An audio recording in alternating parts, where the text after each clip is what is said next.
This is my new Xiaomi dashcam.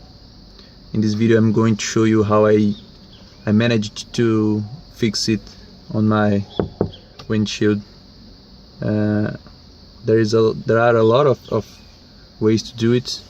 I believe the mine is the easiest one, and anyone can repeat this.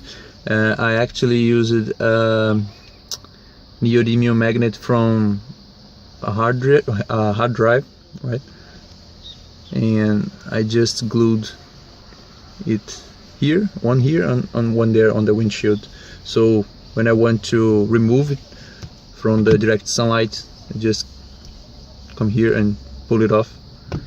It's strong sufficient to keep it there, so there will be no problems of it falling down. Actually, I had to glue another tape here that it's a little bit thick, so the magnets will not contact each other and will not be as strong as it would be to remove from the windshield. So it's a little bit weak, but it's perfect for this purpose.